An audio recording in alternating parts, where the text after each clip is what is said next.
One ring to rule them all. One ring to find them. One ring to bring them all. And in the darkness, get them to listen to the newest episode of Cosmere Chronicles, the podcast where we follow Sheta and Justin, two first-time readers, and chronicle their journey through Van Sans's Cosmere series. On today's episode, we'll be chronicling the short story, Mistborn, the 11th Metal, and also Mistborn, the Final Empire, chapters 26 through 27. So now, let's throw it over to the host of Cosmere Chronicles. This is Joe! Why, thank you, Joe. Yep, that's right. Once again, this is Cosmere Chronicles, and I'm Joe. And we're starting the show here on Cosmere Chronicles. And we have Sheta and Justin here today. How are you two how are you? I am good. Oh my god. Doing good. Thank you for asking. All right. So, not much said there. So let's just go into our thoughts on other shit in order to judge us. So, this week we'll dive into another fantasy series or two. So first, I'll ask you, who are your favorite, let's go, Song of Ice and Fire characters? How many? Just throw out a couple. A couple? I need a specific number. You need to say 2 if it's a couple. Fine, we'll go 3. 3. My 3 favorites are Daenerys Targaryen, Roose Bolton, and Qyburn. One of those does not match the others. Well, they're all pretty violent. Yeah, we may see what Daenerys scary. does after that last chapter, where it seemed like she was going to embrace fire and blood. Yep. All right, Sheta? I'm trying to remember all the names. Well, I can throw out mine while you're trying to remember. Yes. Go for it. All right. So mine, no particular order because they're kind of fluid, but we'll start with Jon Snow. I really liked him. Aegon from Aegon the Sixth. I really like where his storyline's going, and I'm very intrigued by it. And maybe Arianne Martell. I liked her stuff going on. It's been a while since I read them, so I don't remember all the names. Quite good. Well, we can help you if you flub a name, but everyone will laugh at you. Well, Jaime Lannister's probably my favorite. Then Theon Greyjoy. And then I had Ramsay Bolton on there, I was thinking. But I also Ramsay really like... Bolton. I also like Littlefinger quite a bit. But honorable mention is... I forget his name, but he's with Daenerys the Bear. Jorah Mormont. Yes, Jorah Mormont. Yeah, but Sheta, isn't that just Show Mormont you love so much? It is. That's why it's only an honorable mention. I love that actor. But I do really like their relationship. Yeah. Well, That's one thing I always felt is Show Jormont really comes off as way too charming. Where people are like, yeah, I don't see why Daenerys doesn't fall in love with him. Yeah, go for it. Where Book Mormont is just a really creepy old guy that just fell in love with a 13-year-old girl.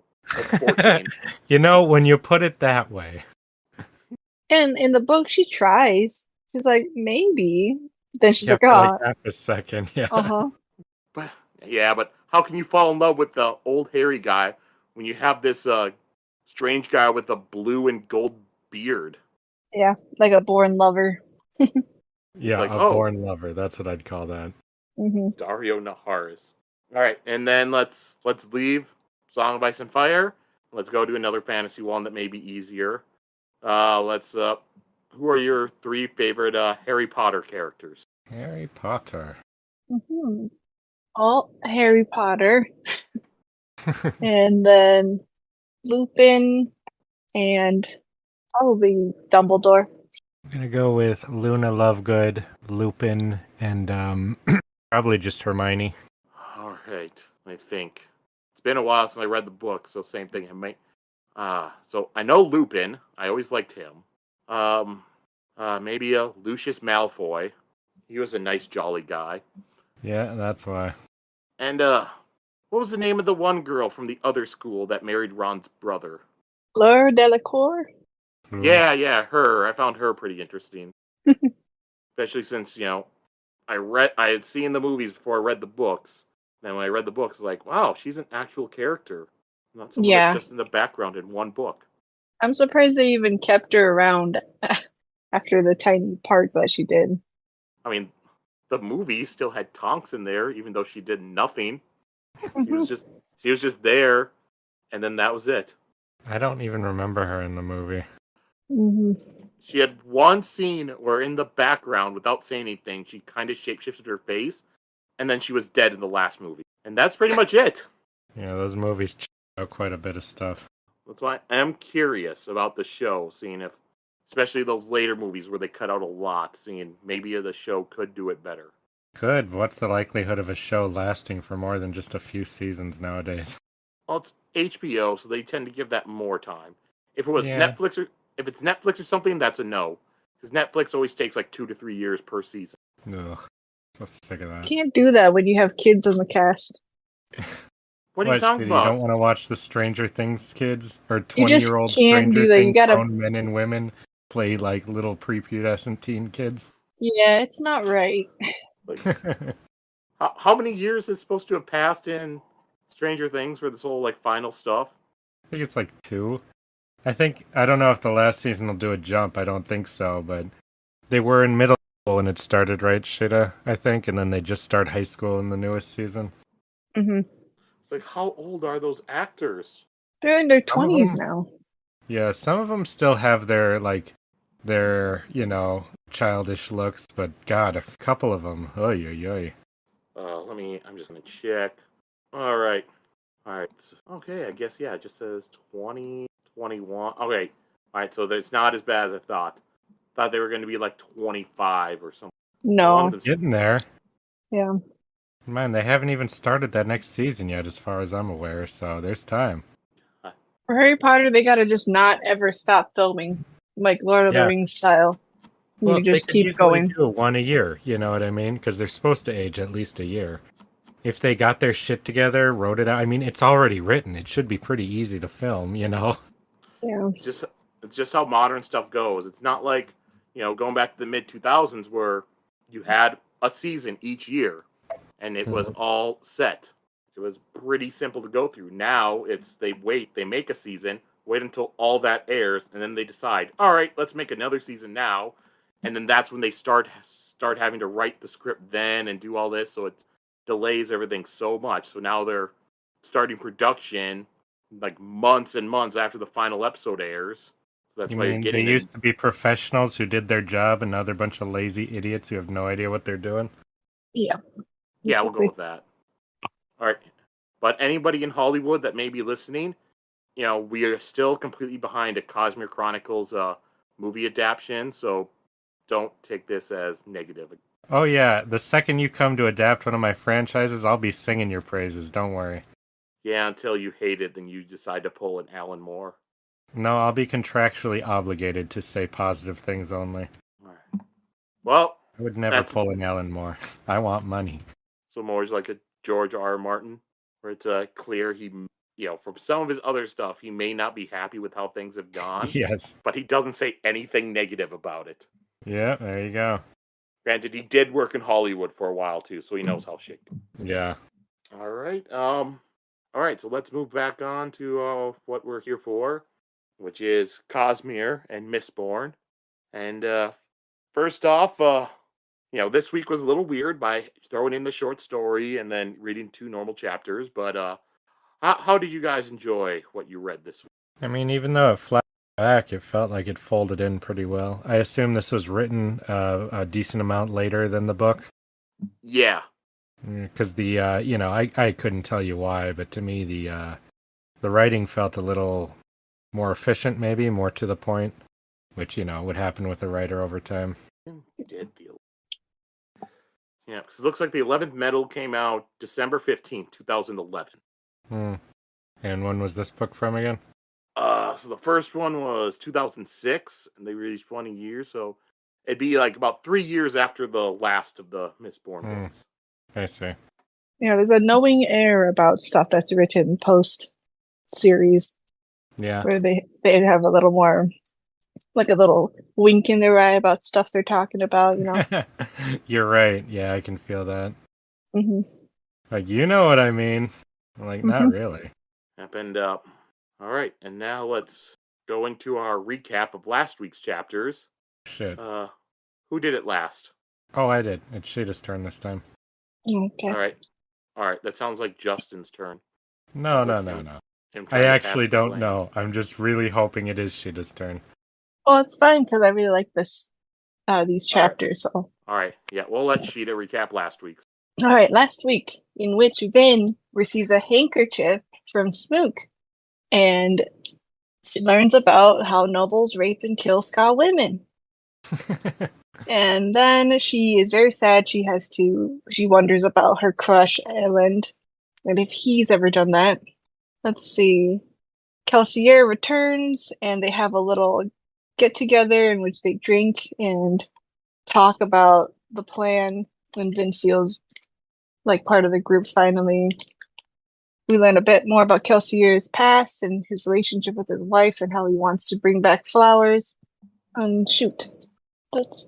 And then I think Vin goes to a party and where he asks Elend about if he's ever had sex with a Scott woman. And That's we a find out that polite way to say it. has he ever done that? Yeah.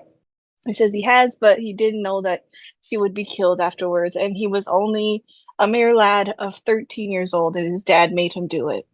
So that's kind of forgivable. And am I missing anything?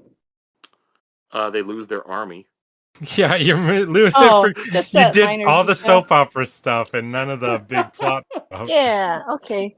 They also last minute, out of nowhere, Eden raids, does a reckless raid, and they lose their army, like basically their entire army that they've been gathering.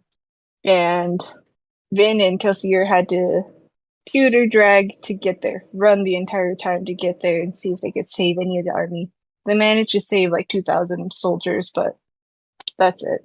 I wouldn't really call it saving 2,000 soldiers. They found 2,000 soldiers that did not go along with Eden's stupid plan. Yeah, and they were led by the old man from the beginning of the book. They were not led by him. They were more led by Captain Demu. Yeah, Demu, and it was the old man's idea, though, to stay behind. No, he just had food and stuff ready for like 3 weeks. Oh, okay, that's what it was. Yeah, that was it. He just had helped them be prepared.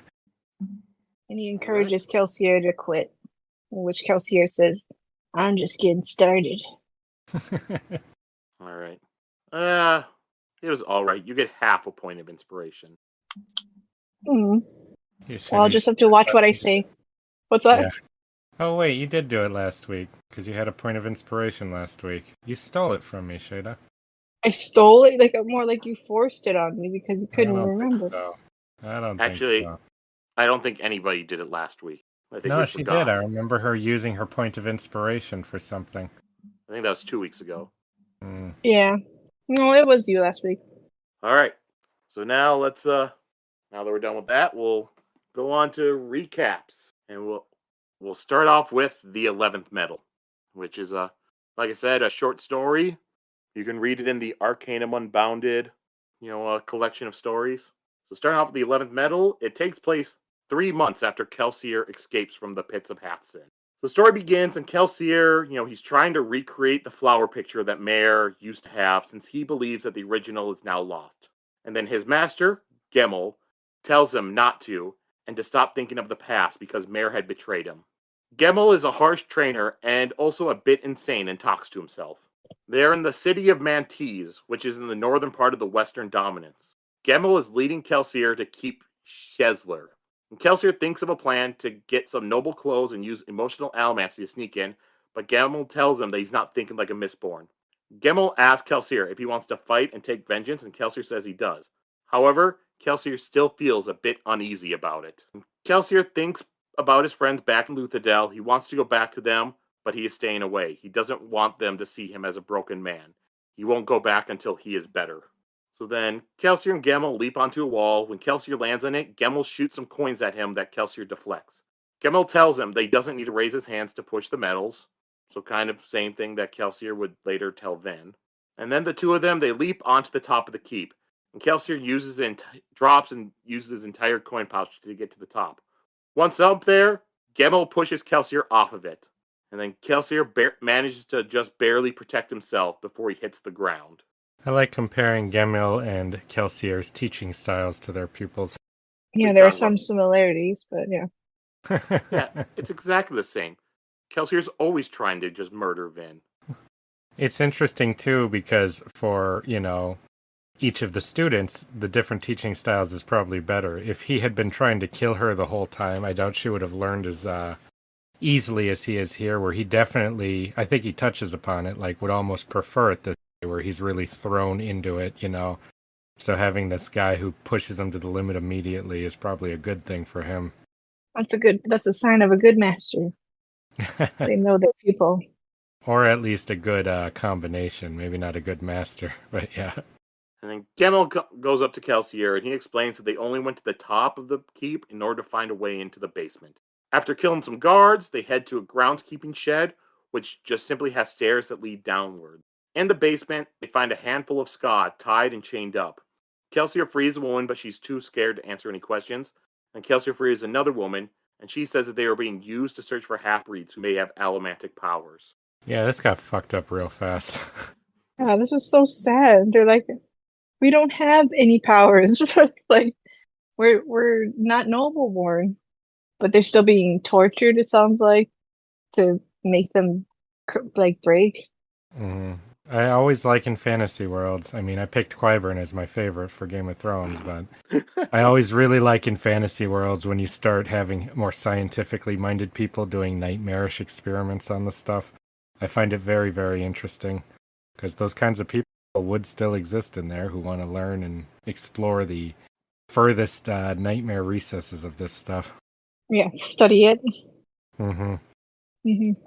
Try to quantify magic and stuff like that. Yeah. You can't math out magic. Well, Qyburn would say otherwise, Sheta. Yeah, you can try. It's going to be a corrupted and perverted form of it, but that's probably why you like that. To be honest, with this style of magic, I think you can math it out.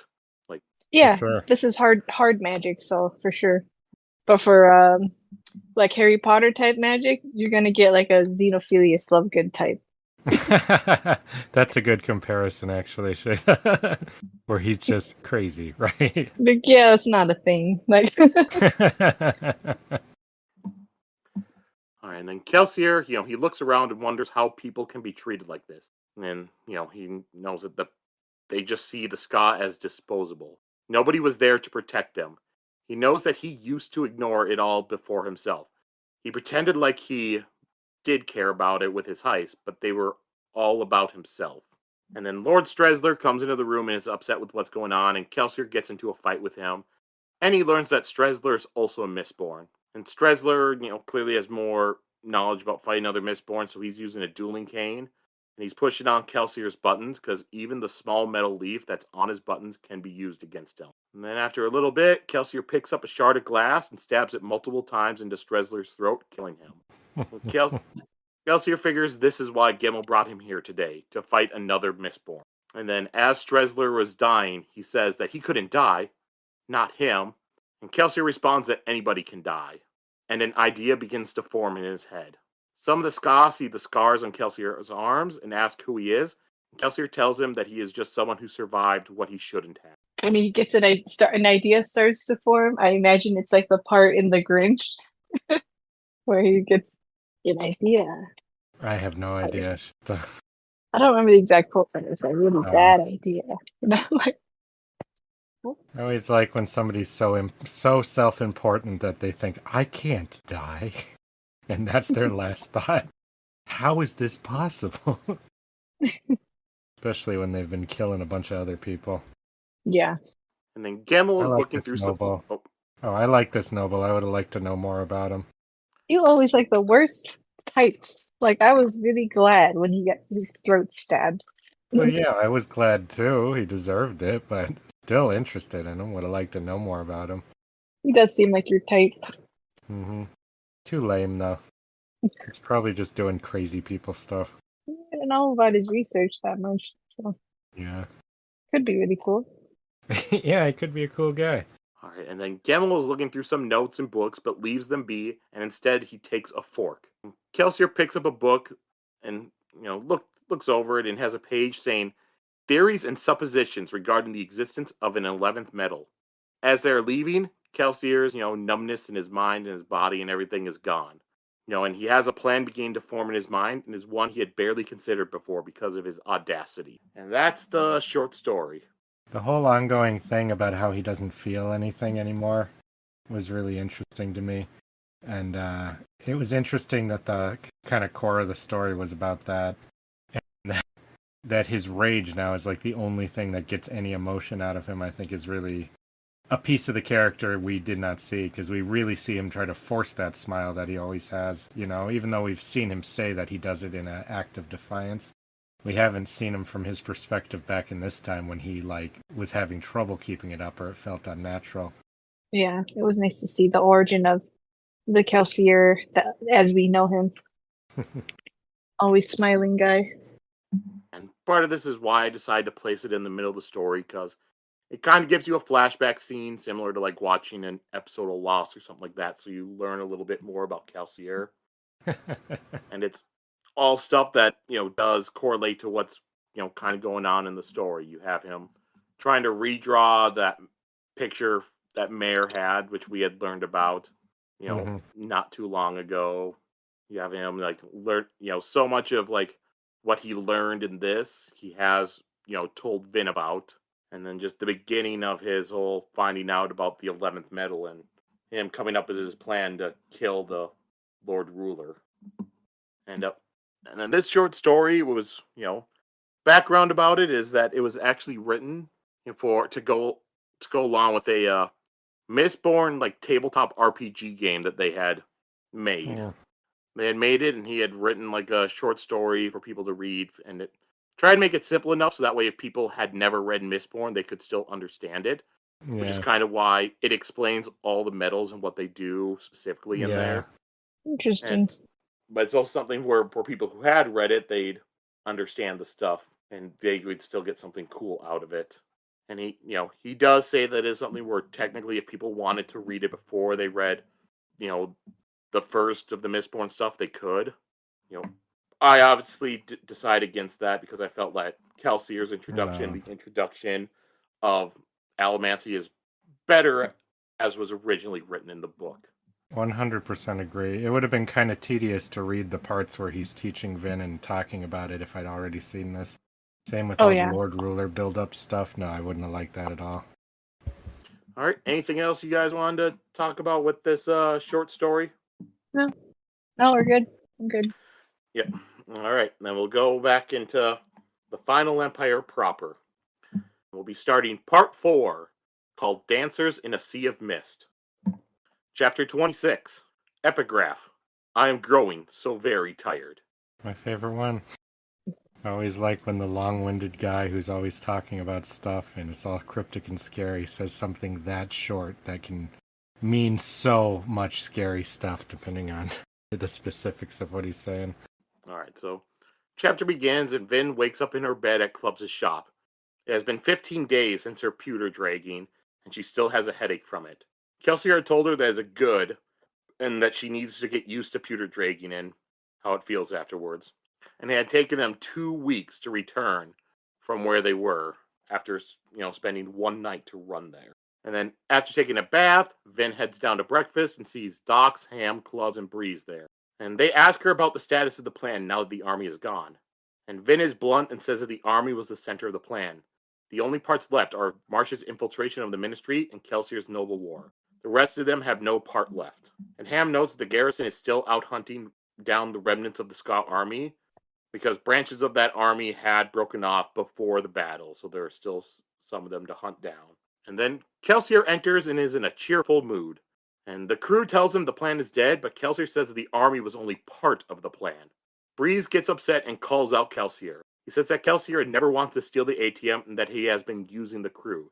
He lied to them about making them rich and that Kelsier had only ever wanted to make himself a legend. And then, Kelsier gets upset with Breeze, telling him never to soothe him again. And while this whole tense stuff's going on, Spook comes into the room and says that there is going to be a gathering in the Fountain Square. Man, when they said a gathering in the Fountain Square, I sure didn't imagine it the way it turns out. All right, and so pretty much a gathering in the Fountain Square means execution. And Yep. it is mandatory for all men, Scott and Noble, to attend. Inquisitors will go through mills, forges, and random homes and kill those who didn't attend. Thieving crews tend to have ways to hide, and while they're on their way, Ham notes that he usually avoids these. And then Dox bribes a man to let them go onto his roof, and that's where they go. And from on top, the crew's up there alone, and they see how cramped the square is with thousands of ska there. And there are 4 fountains in the middle of the square. Seating has been set up for the nobles, who are separated from the ska by soldiers, and some of the nobles even have servants holding parasols for them. And they seem to be enjoying the occasion and looking forward to it. And along with the nobles are obligators and 8 inquisitors. And Vin notices that one of the obligators is her father and points him out to Kelsier. And Kelsier is surprised because it is Tevidian, I think is how it's pronounced. Tevidian, the Lord Prelin. He is the leader of the ministry and even outranks the Inquisitor. Yeah, that kind of changed my theory about her father being the Lord Ruler if he's already a very important guy. I thought he'd be a nobody when I pitched that one. Alright, and then so the crowd pushes against itself to make a pathway, and a black carriage being pulled by white stallions is making its way through. Kind of forcing its way through, pushing some people to the side. I'm gonna say that thing was badass. Black carriage with white stallions just basically running people over. I've been waiting to see this kind of thing for a while, and I was not disappointed. Yeah, the black carriage inside of it is the Lord Ruler, and Vin can feel his immense soothing just going out over the crowd. And she notices that Kelsier is trying to riot the emotions of the other, crew members in order to help ease them from the soothing, and she helps him out. Because it looks like Kelsier is having a hard time doing it. And Breeze notes that he himself can only soothe a couple hundred people at a time, but the Lord Ruler is soothing tens of thousands. Again, this part felt like a really nice James Gunn moment when she helped Kelsier protect their friends and stuff. Just reminded me of the Guardian scene. Yeah. the family aspects, are you saying? Yeah. Like, we'll share the burden and protect each other and stuff like that. Yeah. Again, I really appreciate every time they build up Lord Ruler. I'm glad that he can soothe tens of thousands of people. I like when they take time to point out how hard something is just to have somebody else come in and do something even crazier. So even though for me I'm like, well, you can soothe as many people as you want, it's not real, but because they set the rules of it and then have such a ridiculous thing, it comes off the way it's meant to, being a gigantic epic thing instead. Mm-hmm. You have a context for it. Mm-hmm. Right? Then carts with prisoners begin to arrive. Spook and Kelsier use 10 to look, but they don't recognize anyone in them. It's mostly women and children. And Kelsier says that it's just random ska taken, and this is a way for the Lord Ruler to remind everyone who is in charge. Then the Inquisitors take 4 of the prisoners, bring them each to a fountain, and cut off their heads, letting the blood pour into the fountain. Then once they're done with that, they just simply grab another 4 and do the same thing over and over again. And the crew watch on in pain as people just keep getting killed.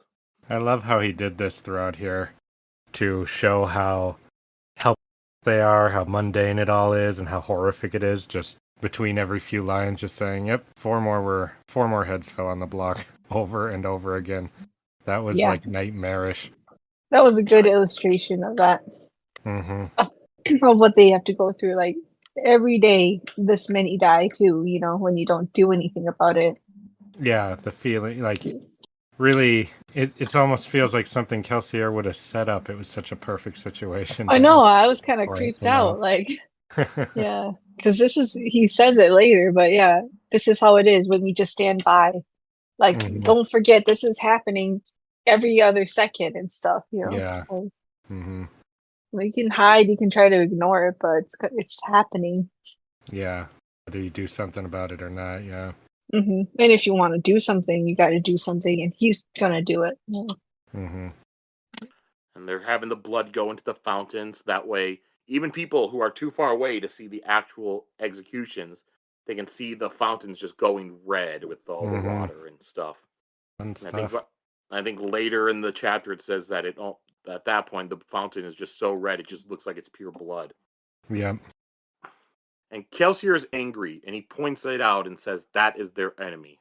They cannot abandon this job. He points out, and then he also points out how the nobles are acting. Most of the nobles just look bored, pretty much like, whatever, when's this gonna be done? And even a few of the nobles are enjoying themselves and joking with each other. Kelsier says that he knows that they've been thinking that he's been too hard on the nobles, but looking at this, don't they deserve death? And Vin looks for Elend and finds that he, along with a small group of younger men, do look horrified at this. And then Kelsier does confirm with everyone else that the plan was never about the A-Team or the money. He used that and Eden as an excuse for his main goal, which was to change things. So that way this would no longer be happening. He will still use the ATM they find to support their new government. Kelsier says he still intends to fight and continue the plan. And he tells the others that he didn't choose them because of their competence. He chose them because he knew they were men of conscience. And he tells them that if they want to leave, they can, but if they choose to stay, they need to trust him. He can't have any more questioning of his leadership behind his back. I'm starting to think that the Lord Ruler might be a bad guy. This seemed like a very, very horrible thing to do. Yeah, the book does do a good job of, like, I've said it before, you kind of forget, like, how bad things are, then just reminds you, no. Don't forget, this is bad. Vin starts going to noble parties, liking it, and then, oh no, boy gets killed in the courtyard. Nope, a lot of these people still rape and kill the Ska. Oh, and then when a rebellion happens far away, like 2 weeks away, we're just gonna take and murder however many random people inside Luthadel. Dox tells Kelsier that they never really questioned him, but they were worried because they lost their army. And Kelsier points out the gates of the city are understaffed, and that the garrison is no longer there. They are out of the city, and they will be gone for months. So that means that they did accomplish the first part of their plan, which was to remove the garrison. If a house war starts now, the Lord Ruler will have difficulty stopping it without the garrison. And also, he will likely just let it happen, because he tends to do that every 100 years or so. However, this time, when the house war happens, Kelsier and them, they're going to seize the palace. And then Ham asks Kelsier about when the garrison returns, but Kelsier says that they will have the treasury. And he asks Ham what he always said about the garrison, which Ham smiles and says that they are mercenaries. Kelsier tells them that when they take the Lord Ruler's money, they will be taking his army too. Yeah, I really like that part. It was already set up like that. They work for whoever pays them and stuff. Mm-hmm. I'm glad that Ham will like that because he actually likes those guys and he thinks they're not bad and stuff. So I just love it when things click into place like that for a plan. I mean, I don't know if it's gonna work, but it's a good plan. It's not gonna work, Sheta. I never believe that. You always think it will? Yeah. That way when it doesn't, it really hurts. Yeah. Yeah. I really believe it. They'll do it. Everything will go according to plan. Well, wish him the best. And then Vin looks at the Lord Ruler, who had never left his carriage. She burns tin, and she can barely see a silhouetted figure inside the carriage. She thinks that he is their real foe, and that they need to find a way to defeat him, otherwise everything else will be pointless. And that's the end of the chapter. Yeah, this was my favorite chapter, because it was just horrific, nightmarish public executions and a bunch of rebellion talk. It was really easy to visualize because I just imagine the gang on top of a roof and then seeing the whole thing like that was very dramatic and effective. Yeah.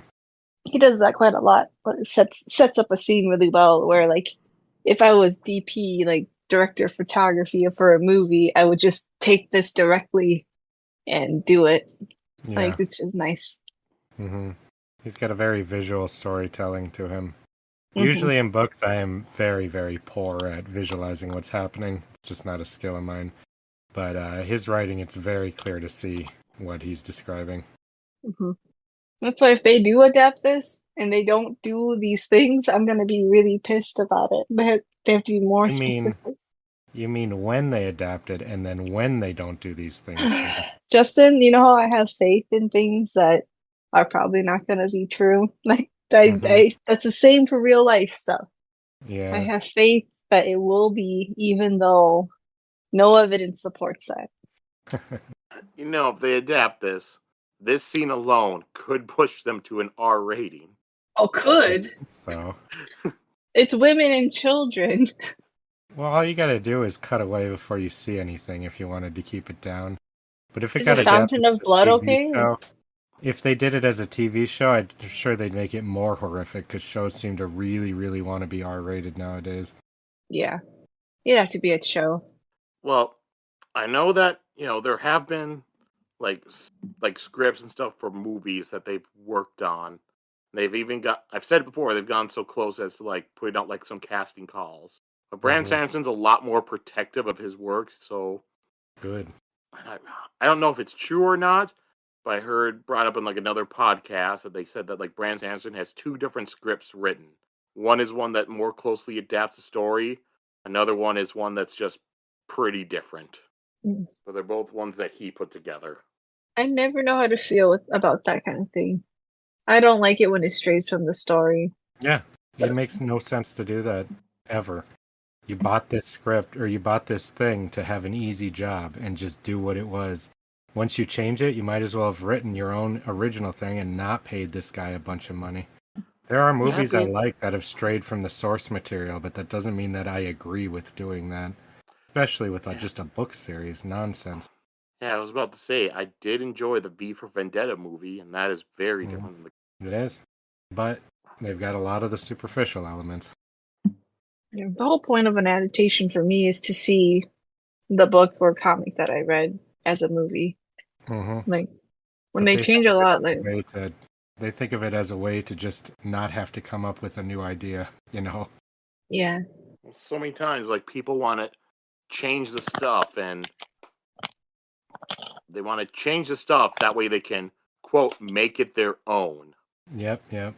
The second you start thinking like that, you have failed at your job. If your job was to write something original, that's what you'd be doing. What do you think about things like The Boys, though, that does stray from Pisses it? me off. Still like... Pisses me off like crazy. Okay.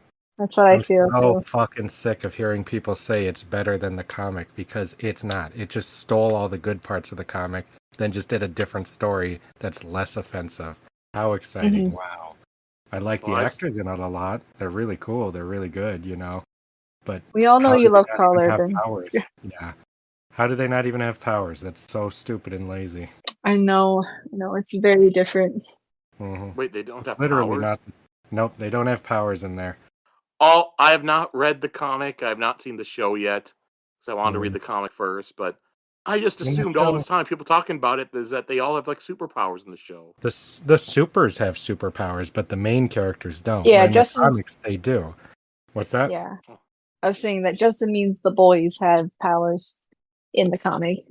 And the show is so stupid. I don't know about the later seasons, but they never explained why it's called The Boys, why that's the name of the team. Mm-hmm. That just shows how little they think about what they're writing, and they just steal the superficial parts of it. Drives me nuts. And again, you can stray differently. You can. As long as you stay true to the source material, I think you do have a lot of leeway still, on a story like that especially. Mm-hmm.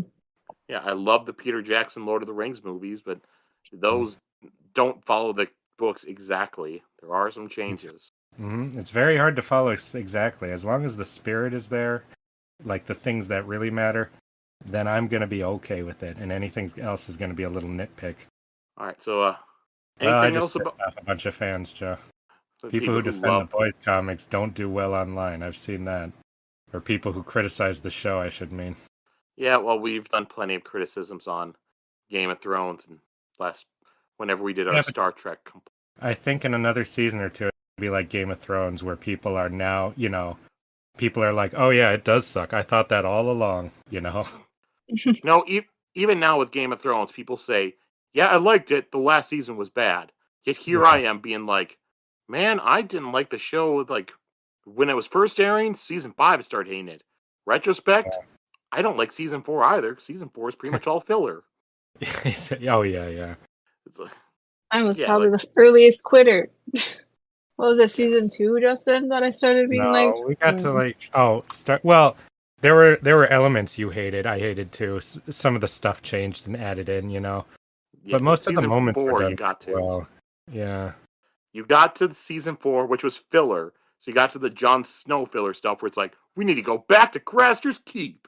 The second they said that, that's when it kind of lost me because I'm like, what the fuck are you talking about? well, I was like, I don't think you That was realized how hard it was to get to Craster's Keep, like in the middle of nowhere like that. Like it's not like, oh, it's just down the street. Like, this was a life or death. Like, they shouldn't have been traveling. Stupid.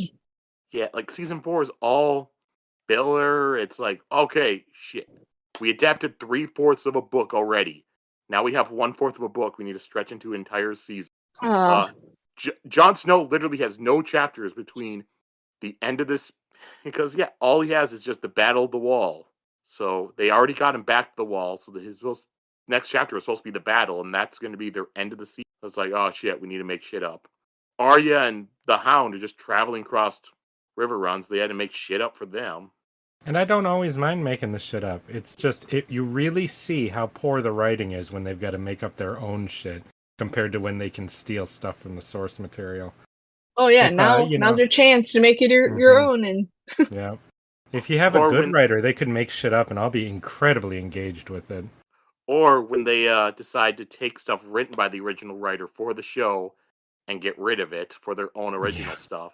Because George R. R. Martin wrote an episode in there. I think he wrote one at the wedding episode, and in there he put in the reveal that Joffrey was the one who hired the cat's paw that tried to kill Bran in the first season. They literally removed that from there, a reveal that was in the book and that was written by George R. R. Martin for the show. They removed it. That way they can change who the person was that hired it and reveal it in like the last season. Oh my god. The last season? That's so lame. It might have been the second to last season.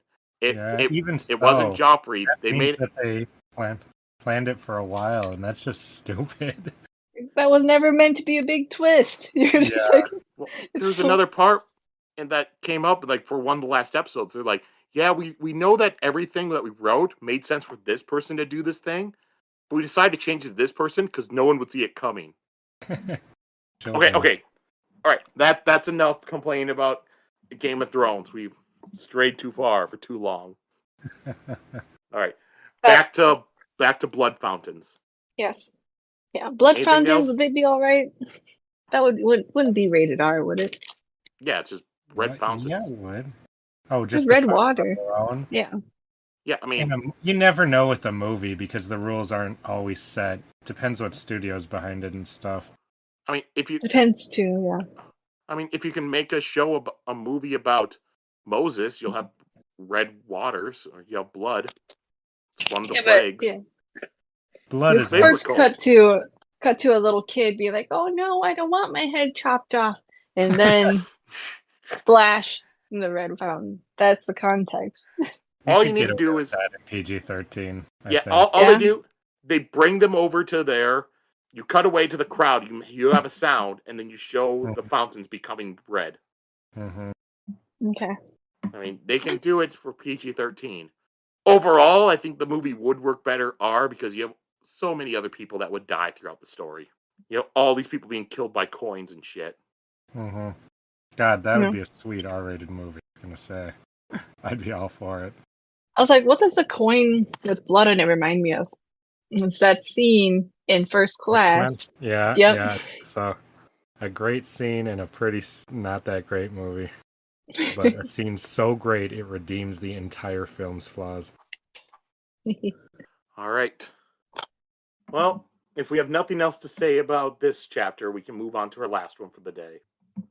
All right, chapter 27, and then the epigraph. I think I finally discovered why Rashek represents me so very much. He does not believe that an outsider such as myself, a foreigner, could possibly be the hero of ages. He believes that I have somehow tricked the philosophers that wear the piercings of the hero unjustly. According to Rashek, only a terraceman of pure blood should have been chosen as the hero. Oddly, I find myself even more determined because of his hatred. I must prove to him that I can perform this task. I can't wait to learn more about this Rashik guy for real, so I can finally know, is the Lord Ruler absolutely insane? And this guy is just totally reasonable? Or is this guy an actual problem? I know, it sounds like the Lord Ruler has a lot of distortions about what people think about him. Like, oh, they're totally talking about me. Like, Yeah. I wonder. Like, he has never said what Rashik has done. Like, actually, Yeah, you we know? don't know. Like, what has he said or done actually? I think it's just been stuff where he's hated him. Yeah. Like, oh, Rashik's looking at me weird again, that bastard. Yeah, he just resents me for not being a terrorist man. I was like, did he say that to you? Or are you just like making shit up? Let me see, as we have. It seems Rashik represents a growing faction in terrorist culture. They're rowdy, even violent, far different from the quiet, discerning terrorist philosophers I've known. They have to be watched carefully. They could be very dangerous if given the opportunity and motivation. And then feeling Rashik's eyes on my back, jealous, mocking, and hating. Oh my god.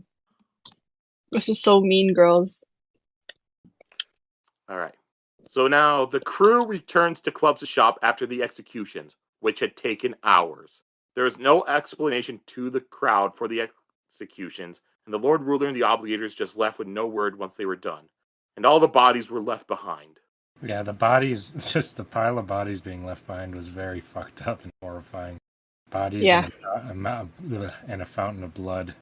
I'm like, Jesus, who's got to pick that up? Just whoever's sitting around? Yeah. It's gonna be- Pick it up? Or is it like a while until they're allowed to? I wonder. It'll probably be the ska. They're like, hey, Well, yeah. clean that up. You have a day. You don't, you're dead. Yeah. You can join the pile. Yeah. Yeah, I'm sure whoever owns stores on that street will want that cleaned up, so we'll probably send their ska to go do it. All right, and so the crew discuss how to proceed with the plan. The house war will now be the main focus of the plan. If they can put enough financial pressure on the houses and bring down some of the top houses, then the house war will continue for a long time. Breeze and Docs will use some of their aliases for some solitary house visits to help with the house war, and Vin will remain their main spy while spreading bad information. The crew also points out to Vin that House Venture is the top house, and if it falls, then it will be felt throughout the entire Final Empire. She has an in with House Venture, so she needs to keep her eyes open and find them a bit of leverage. And Vin is a little worried, saying they're not all bad, but Kelsier does point out, yeah, well, Strath Venture's at the top, and he is not a good person. Yeah. Then Sazed arrives to the meeting. Kelsier wants to have their 2,000 troops split into groups of a couple hundred and hidden throughout the city. And don't let the troops know that the others still exist. Because that way, if one of them gets captured, they won't be able to, let the Obligators and Inquisitors know where the other people. And he also wants to have Ham focused on recruiting more troops. And then Sazed has a note for Kelsier. It is from Marsh, and he has a meeting place. So Kelsier and Vin leave to go meet with Marsh. And so they get there, and they're waiting on a nearby rooftop for him. And Vin and Kelsier talk about the Lord Ruler. And she claims that he was able to pierce her copper cloud and still affect her emotions, but Kelsier says that is impossible. If a copper cloud could be pierced, then the Inquisitors would be able to sense them even when a smoker is nearby. Then Vin asks about the 11th Metal and if the legends are true. Kelsier says that they are true and that he searched for them for a long time. He doesn't know how to use it, though. He hasn't yet used the 11th Metal because he worries that it could be wrong and it could wind up killing him. He has been hoping that the journal that says it is still translating would explain more about the 11th Metal, but it hasn't said anything about allomancy. But Vin does note that it talks about feruchemy. I think it's really interesting that it doesn't talk about allomancy. It makes me wonder if allomancy has something to do with the mists, if it didn't exist before. Yeah, Or I've thought that too. Yeah. You thought that before? Yeah, because Yeah. well, it's just because the Lord Ruler talked about it, about the shadow and stuff like that, but never ever mentioned allomancy or anything like that. Yeah. And we know that he uses it now, So if he did, he would have talked about it. Or if it's just their theory, they said that he just hadn't, cracked. What was the word? I got the term for it if you hadn't done that yet. Snap. Yeah, that makes more sense. And so Kelsier explains a little bit more about feruchemy to Vin. And with it, you can store different attributes, and you can use them by even greater heights, like 3 times, 4 times, whatever. But it will drain it very quickly. So, like, if you get rid of your strength for, say, 8 hours, you can later, double your strength or even go up to 3 times, 4 times, 5 times, whatever. So it's different than allomancy, which allomancy you can't, burn it. Well, you can flare it, but there's still a max level you can get. Where feruchemy, your max level just depends on how much you have stored up. And that it also only affects your own body. So they don't have stuff like steel pushes or soothing or whatnot. So it's only, weakening and strengthening yourself. And That also, was interesting to learn that you can't just steal it from other people.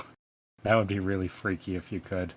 Yeah, they can't. They can only use their own stored powers. They can't take someone else's, metals and tap into them. Yeah, that's good for them. It's weird. If that was a thing, they would take scars and use them for that. Yeah, well, not ska, but yeah. Or yeah, farm Yes, the yeah. talent, like yeah, for sure. like cows. Yeah, Just milk them. That's gross. that I would feel be like maybe if they found a way to do that. Well, you Yeah. got those nice experimenters trying to figure stuff out. Yeah. Except they don't know about feruchemists. That's Well, Terrorsman's secret that they try to keep.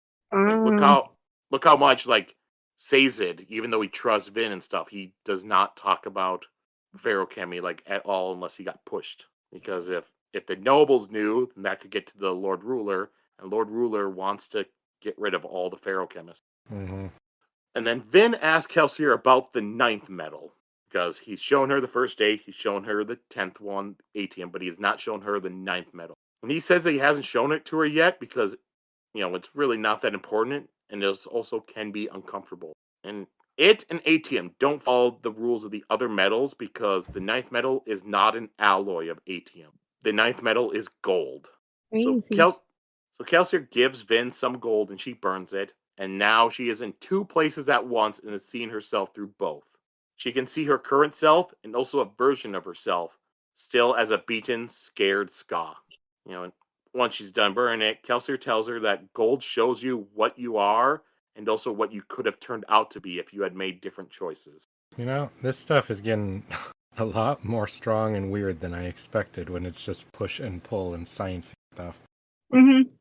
Even when they could see into the future, I didn't interpret it as seeing into the future. I interpreted it more as kind of like having your senses be fast enough to kind of, predict what's happening next and stuff. But this Yeah. seems like a whole different crazy ass thing. Time stuff actually is relevant. Yeah. I thought it was just her in the past, but it really is like a parallel her or something like that. Yeah, something weird. And I think the weirdest part that, I missed it the first time I read through it, but trying to get your mind around is it's not like she's sitting there and she's looking at 2 different versions of her. It's she's in the mind and seeing out of the eyes of both different versions of her. So she's like 2 places at once. Just a weird thing to try to just understand and visualize. I wonder if there'll be a book where it will be that life, and at that moment, Vin will be trying, or we'll have like a vision of a different life for a second. Could be the next book for all you know, Sheta. That would be cool. All right, so then Marsh arrives, and Vin and Kelsier go down and meet with him. And Vin is shocked to see that he has gotten some obligator tattoos on his face, and that he is in the Canton of Inquisition, which is the most dangerous one to be at. And he says that he had distinguished himself from the others, maybe a little bit too much, and that his knowledge and ability as a seeker has earned him an outstanding reputation. And Marsh tells him that the ministry is more competent than they had assumed. And he tells them about how throughout the city there are bases called soothing stations. They are filled with obligators whose sole job is to just generally soothe the population. Kelsier puts it together that this is why it has been so hard to recruit in the city. Each soothing station has a smoker hiding them and also a seeker to sense allomancy from the ska. Marsh figures this must be where the Inquisitors get a lot of their leads. And Marsh agrees to get them a list of the stations, but warns Kelsier not to be too rash with it. I knew it. You I knew was it? wondering. Yeah, I've said that he had, or the Lord Ruler had some way to do this. to use the power against the population. This is my favorite part because this is right dystopian, this whole thing. Yeah. Soothing stations. Like, Mm-hmm. I just imagine like a radar, but making sure like all the areas are covered.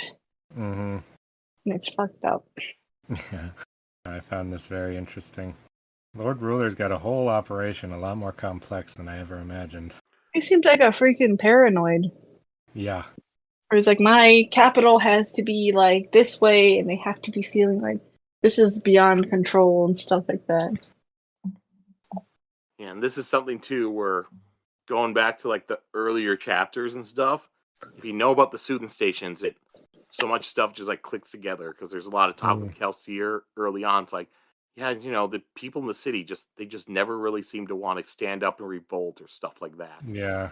And that's because they've been soothed for likely centuries. Mm-hmm. Yeah, I like that. Fun stuff. I can't believe all these behind the scenes people would just go along with it. What do you mean? Like the people who are doing the soothing and stuff, like the ministry and stuff. Like they're all in on Sounds like what's a pretty being sweet done. job. You just soothe people all day. Yeah, but they know that it's not because people are actually scared or respect the Lord Ruler. It's just because they're being manipulated like this. Well, they are the obligators, so they are kind of like the government / religious part. So they're just doing what their God tells them to do. Yeah. You're not going to disobey God, are you, Sheta? Yes. Well, we got a nice chopping block. Especially if you don't believe that. If you see all the flaws and stuff. What flaws? You're just doing what you're told. Just following orders. Mm-hmm. Exactly. And then next, Kelsier asks about the Inquisitors, and Marsh says that they are strange. They have all of the elementic powers, and they do also age, which means that they aren't immortal. And he says that the other obligators have said that the Inquisitors do change from time to time. They are people, but they've somehow been changed. Marsh also says that there is political tension between the obligators and the Inquisitors.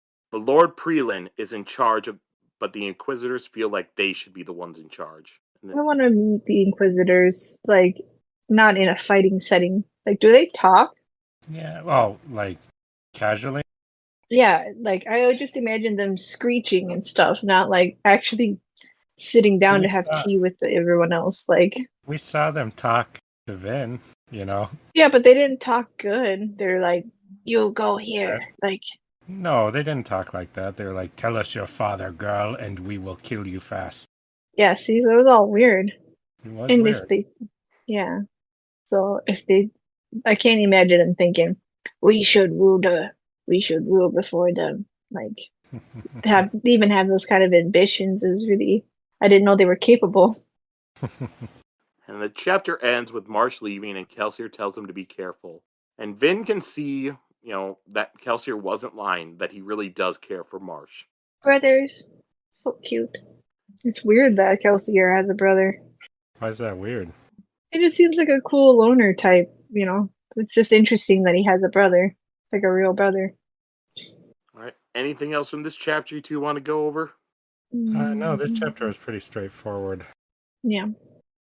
All right. Then we'll just go to the, theories and questions and stuff like that. So, all right. So how do you think their new plan's gonna go with just trying to get the House War to start up and really fight, and then while all that's going on, use the distraction to take over the palace? I think it'll go about as well as this plan did.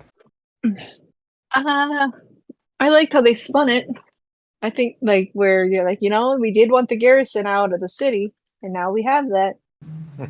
So, I mean, I hope it will go well in the same way. Like, where if something goes wrong, they'll just, like, pivot and keep going. And then it sounds like Kelsier has a couple of, like, plan Bs, with hiding the different soldiers, like, around in case, So I feel like he might have a couple, like, aces up his sleeves. Actually, I think the plan is going to go just fine, but then Lord Ruler is going to turn out to be 100 times more powerful than anyone imagined. Or, again, a total loser, and the real threat is what is the danger in the second book. They are. I guess with the 11th Metal. So, Kelsier still hasn't used it. So, will he use it, and will good or bad things happen when he does? Man, I thought it was just going to be something to make you super strong or whatever, but now with this crazy nonsense time, parallel universe, crazy stuff, I can't even guess what kind of absolute batshit stuff is going to happen with this 11th Metal. I think it's going to be something really messed up, and I think it's going to be very funny to watch him try to do it at the last second and try to figure out what's even going on. Yeah, with learning about the gold medal and its effects, now the theory is back in action. No.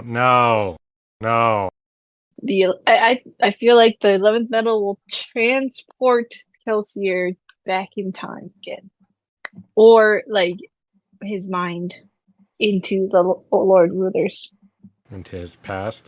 Yep, not exactly that, but that some kind of now time travel is back in the as an option. Yeah. Joe's taking extensive notes on these theories that are totally good and true. Oh, you called it. Yep. Second book's called Mistborn, Back in Time. Mm-hmm. Here we go again. Mm-hmm. Mistborn, back to the future. No. Okay. Well, any other predictions or thoughts or anything about what you think? Predictions or theories or stuff you want to throw out there after reading these? Not really. This one kind of actually took away some of my predictions and theories, so now I know less of what's going to happen, which is fun, of course. I was really hoping to get a look at the Lord Ruler in the square. Too. Yeah, but now that just have him like that, it was cool. Now that we didn't, though, I'm all like my thoughts of him not really being the threat, and the more they're like he's the enemy, that's the threat. The more I'm like, I don't think it's an actual person. I don't think that there's an enemy as simple as that. I think it's gonna be more complex than that. We've seen Kelsier talk with him in a flash. Yeah, but kind of like with Hunger Games, the way I was thinking about it, like the ruler doesn't really matter. It's the whole thing. Yeah. And for instance, this, like, I also think of corporations where there's not really a leader like that. Well, I think this is different than a corporation since he has. Yeah, or like a government. Huh? Yeah. Oh, what? Huh? You said a government. Yeah. Did you say he has superpowers? Yeah. That's the difference, I'd say. Yeah. Oh, maybe he's like a puppet, though. Yeah, could be. Like Oz the Great and Powerful situation. Yep. Where you have like a guy out front being like, yep, this is the Lord Ruler, but other people are actually behind him. So I guess, then we'll just go on to our characters and quotes of the week. Well, I really like Kelsier in these chapters because he really is letting his guard down. Like, he was really affected by, I think, losing the army was really hard for him. It seemed like he was really freaking out about it. If he was going to go in and try to save them himself, if it wasn't for Vin, he would be just dead. So I think we saw a lot of him, and he had a lot of character development in this one. And he came clean with his crew about his true feelings and motives and stuff like that. I really like that. That's true, because they've been wondering about that the whole book, basically. Yeah, because he puts on this front, like, just a cool guy, same old Kelsier, just wanting to make a big score and stuff like that, or likes the attention and stuff like that, But he really came clean with what he really cares and showed his true self and his true desires for fighting and stuff. Well, my favorite is the Lord Ruler. He comes up in that crazy ass cloak. He kills a whole bunch of people, including women and children. Only women and children. Was it only? I don't think it was only. Let me look. I know there was a lot of them for sure. Yeah, it says mostly women and children. Yeah. Okay. Just slaughtering them all. It makes him look strong and scary and weak and pathetic at the same time to do that, which I found really interesting. And I love that you just see this fucking silhouette in that thing just sitting there, soothing tens of thousands of people. Makes me very interested in him. Yep, and my character will have to go to Kelsier. Just his, that chapter with the executions and his speech, I just think is great. And, while the executions are horrifying, it does give a perfect backdrop to Kelsier's whole big speech that he gives about everything. And it just really makes you just want to root for him even more. I'm glad he's turning out to be a good guy. I was really worried about him being bad too. It's like he actually cares about stuff and isn't off the rails. He even brings that up, like, you guys think I am too crazy and hard on nobles? Like, these are the guys. Like, they're the worst, It's really hard to argue with him when you're watching this happen, that's for sure. Mass executions, and you have some rich people being like, ha ha ha, look at that! Like, oh, more drinks, Look- please. Like, eating and drinking. Look at little Timmy's head come off his body. Look at his blood going. Ah, ha, ha. It's funny because it's so over the top and so horrible that you want to think, God, these people are unrealistically evil. But there are so many examples in real life of people who are like that when these things happen. So it's really, really scary to imagine those being in those situations and seeing people who are just act so differently. Like our heroes are vomiting and they feel sick, To see people who are, like you said, having a good time is just so freaky. Because you're like, what kind of person would have that in their soul? Well, the other thing I try to think of is, which is worse, the people who are joking and laughing about it, or the people who are just bored, just pretty much sitting there like, when's this going to be done? I have plans later. Mm-hmm. Yep. Yeah, it's just inconvenient. And then you got to think, too, the people who are horrified by it and just do nothing because they prosper from this situation. I think the answer is all of the above, probably. All right, let's go on to quotes. Hey, my quote is a two-parter, but they're short. It's from the 11th Metal, when Kelsier sees the dead guy, says, he hesitated for a moment, glancing at the dying men employed by the enemy. He tried to feel something for him, but he couldn't. That part of him had been ripped out by the pits of Hatston, though a different part of him was disturbed at how little he felt. And then way later, when he's seeing the people who are chained up, something was burning through that deep knot of numbness inside of him. Something that was like the anger he felt, but somehow different. It was more. It made him want to weep, yet it was warm. I think it's really interesting to focus on how much those pits fucked him up and made him completely unempathetic, and at the same time unlocked something in him where he did start to really care about people and become a different person, because before that, it sounds like he didn't really care or think about anyone except himself. So I think that the whole point of this was to just show that in-between time that we never got to see. Yeah. And seeing like in 11th Metal, you see him just like give that, and like he has trepidations about killing, being like, I don't really want to. I don't think that's good. Oh, and Now, then his great smile when he sees he gets to kill that noble guy.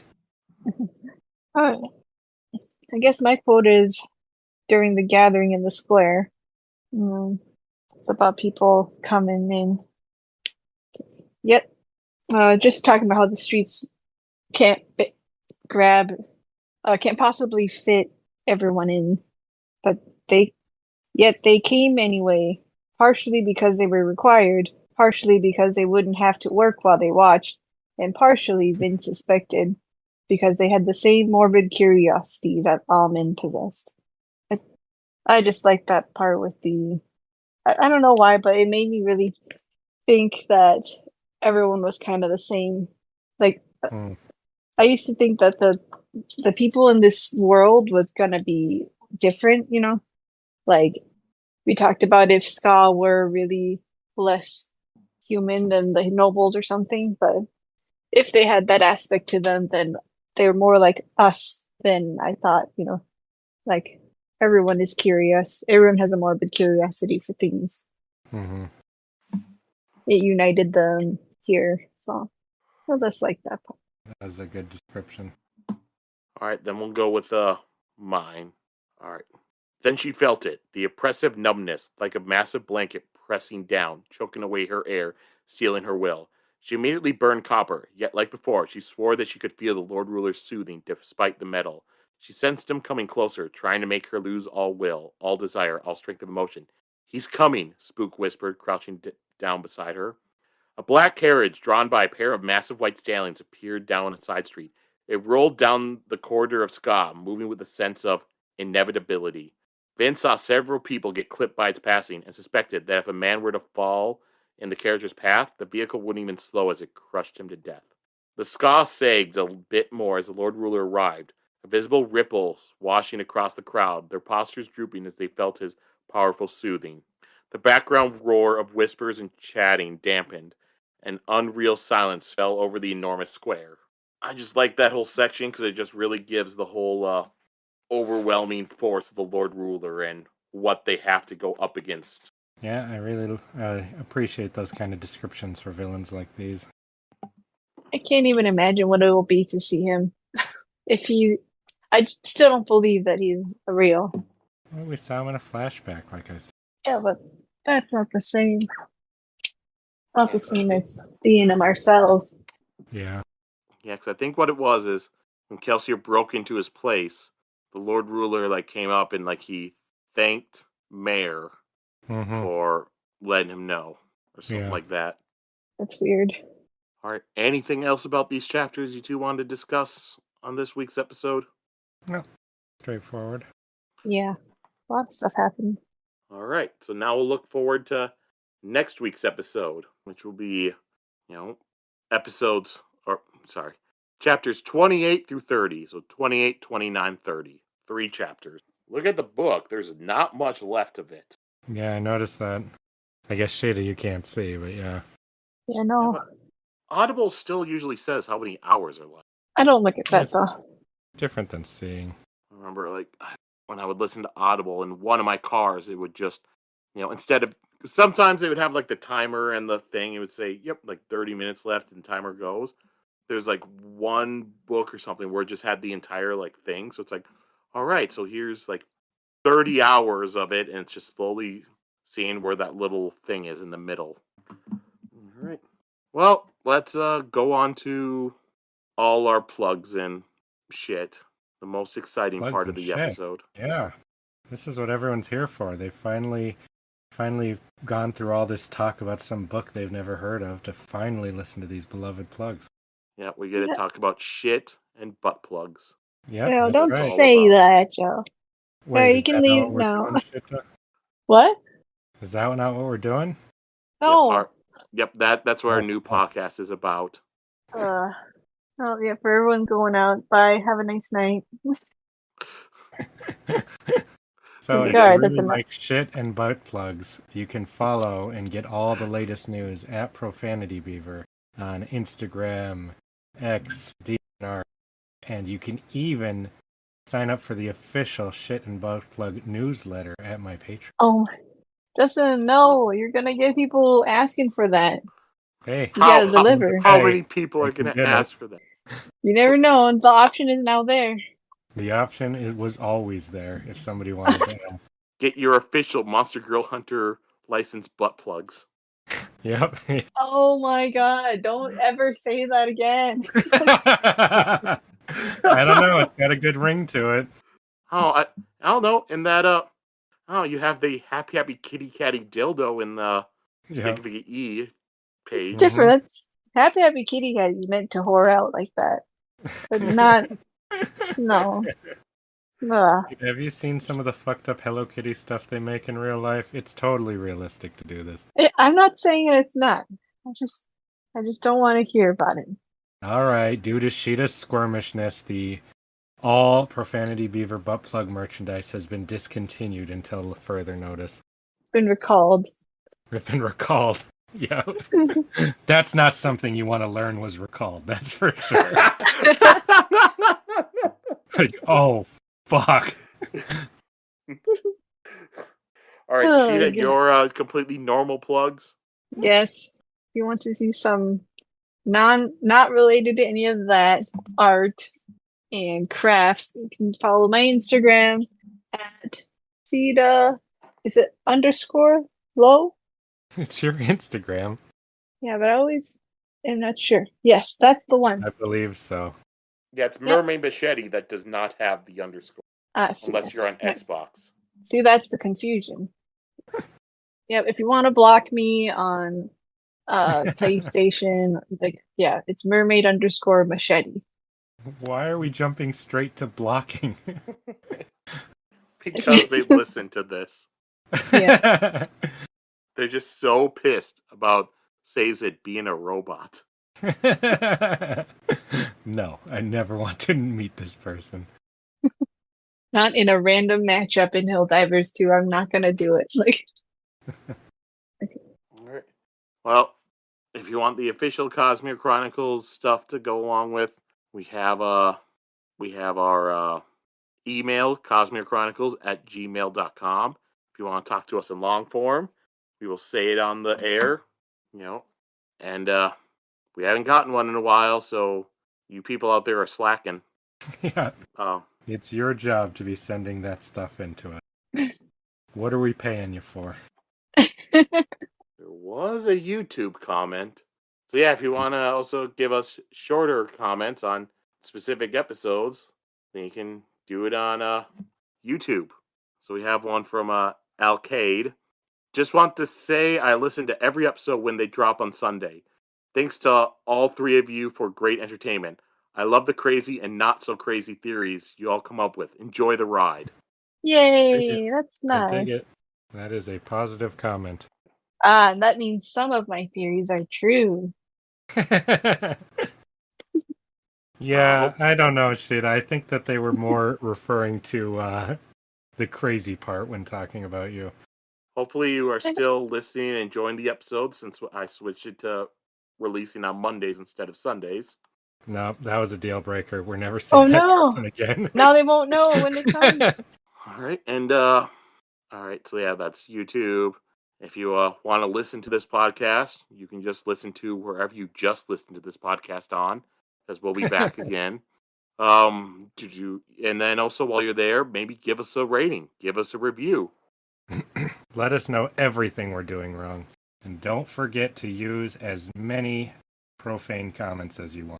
Only when referring to Justin, though. Yes, only when referring to me. Or Joe. I'm not particular. And I think that's all I read to plug. Oh, I guess you can follow us on Key, a most ancient letter, formerly known as Twitter, at Cosmerechron, CosmereChron. Pretty much that way you can know when the new episode comes out. And, maybe if you follow us, it will help the algorithm and push it to more people who can follow us and get more people listening until we are the #1 listened to podcast in the world. That is our goal, and it has been all along, and that's why we picked a book series that, has such widespread knowledge because of the many TV shows that have been made based on it so far. TVs and video games based off of it. I mean, what is the top podcast in the world? I think it's Joe Rogan, isn't it? Top podcast in the world. Oh, right. Well, yep, I guess Joe Rogan, we're coming for you. Yeah, we're going to be there soon.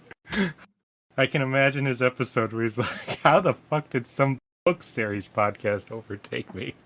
Trying to look at these top 25 podcasts that we can get past. Oh God, Jason and Travis Kelce. I don't know who that is. Oh man, dude, a couple true crime podcasts. Oh, that's gonna be hard to beat. We can do it. Dax Shepard. Just daily news from New York Times. So we just have to do news stuff and be a celebrity and have a lot of celebrities come on the show. That's the trick. Nope. We're gonna pass Joe Rogan by doing what we always do. You know what? Yes, we have to stay true to our mission. We can't sell out. Yeah. So Elon Musk says he wants to be on the podcast. We're gonna say, sorry, you haven't read the books yet. Yeah. I don't know. I might still put him on here just for a what the fuck sort of situation. People listen. They get, okay, that was a normal episode next week. Okay, this week we have Elon Musk on. who has never read the books and does not plan to.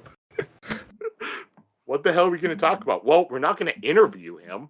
We're still going to talk about the books, and he'll throw in his 2 cents. We can still ask his favorite superhero and stuff. What's that? We can still ask Oh, who no. his favorite superhero is. No, we're going to stay the main characters of that podcast. Okay, just the hosts get to do that, or the main Yep. people? Mm-hmm. Nah, Just our guess. if we ever have a guest, they'll go on, but once Elon Musk, we need to ask him. So this week we will say who our favorite, like, Elantris characters were. I never read it. And thank you, Elon Musk, for your 2 cents. So yeah, so everyone out there, try to spread the news about our podcast so that way we can pass Joe Rogan. Mm-hmm. That's our new reachable goal.